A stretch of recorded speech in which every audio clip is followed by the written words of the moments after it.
আর সবই হচ্ছে যে মোতার জায়গায় গুতা দেওয়ার ধান্দা। হ্যালো দর্শক, আমি আজকে আসছি আপনাদের সাথে এমএস মশুর খান। আজকের ভিডিওটা থেকে ছোট বাচ্চারা দূরে থাকুন, আর যাদের কানে হেডফোন নাই হেডফোন লাগিয়ে নেন। তোমার নাম আমি শুনেছি। হ্যাঁ শুনবেন তো, গাইবান্ধার পোলা আমি, একাই করি রোস্ট। চলে না দেরি না করে ভিডিও করা যাক শুরু।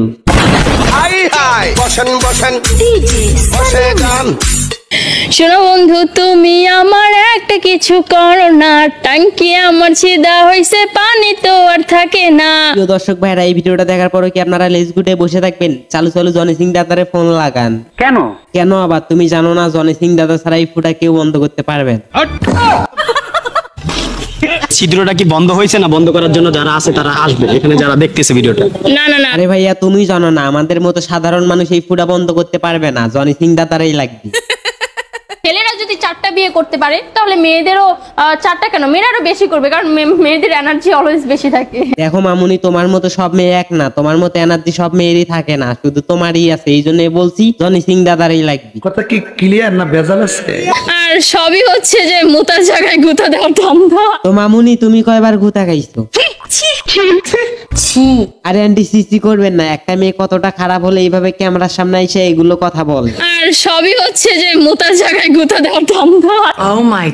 তো মামুনি, এতক্ষণ নিয়ে আমি বুঝতে পারলাম আমাদের মতো সাধারণ মানুষ আপনাকে ঠিক করতে পারবে না, তাই তো জনি সিং দাদার কাছে ফোন দেওয়া লাগবে। তো আমি জনি সিং দাদার কাছে এখন ফোন লাগাবো, আপনারা কি বলেন তাতে? ঠিক বলেছো। হ্যালো জনি সিং দাদা। হ্যাঁ বলো। হ্যাঁ, আপনি কোথায়? হ্যাঁ আমি বাসায় আছি। আরে আমাদের বাংলাদেশে একটা মেয়ের বলে মোতার জায়গায় গুতা খাওয়ার খুব ইচ্ছা, তাই আপনি একটু আসবেন? হ্যাঁ আমি অবশ্যই যাব। ও আচ্ছা আচ্ছা, চালু চালু আপনি আসেন একটু। ঠিক আছে। ওকে।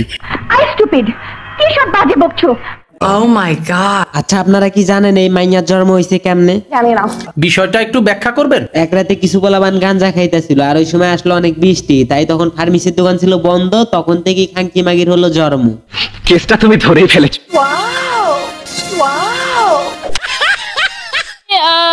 শাকিব খানের নায়িকা হতে পারি ওইরকম কিছু করলে। তুমি না এখনই বললা তুমি জনি সিং দাদারে ফোন দাও, এই জন্য আমি ফোন দিয়ে আসতে বলছি। এখন কেন বলতাছো আমি সাকিব খানের নায়িকা হবো? আচ্ছা মানলাম তুমি সাকিব খানের নায়িকা হবা, তো নায়িকা হতে গেলে কি কি লাগে তোর কি ধারণা আছে? নায়িকা হতে হলে অবভিয়াসলি হচ্ছে মিডিয়ায় ছেলেদের সাথে সম্পর্ক ভালো রাখতে হয়। তোমার ধারণা ঠিক আছে, তবে ছেলেদের সাথে সম্পর্ক ভালো করলেই হবে না, আপনাকে রাতের রানু হতে হবে।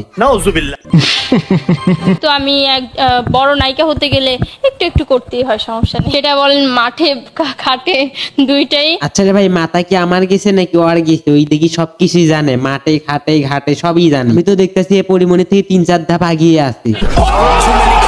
যারা সবার করো। সানি লিওন যা যা করে আমিও তাইতেই করব। দর্শক এখন আমি ক্লিয়ার হলাম, উনি হলো বাংলা সিনেমার নায়িকা হতে চায় না, উনি হলো এক্স ভিডিওর নায়িকা হতে চায়। সঠিক বলেছেন। আজকের ভিডিওটা কেউ সিরিয়াসলি নেবেন না, এই ভিডিওটা শুধুমাত্র বিনোদনের জন্য বানানো হয়েছে। যদি ভিডিওটা ভালো লাগে অবশ্যই লাইক করবেন, আর এই চ্যানেলে নতুন হলে অবশ্যই চ্যানেলটাতে সাবস্ক্রাইব করবেন, আমাদের পাশে থাকবেন। ধন্যবাদ সবাই।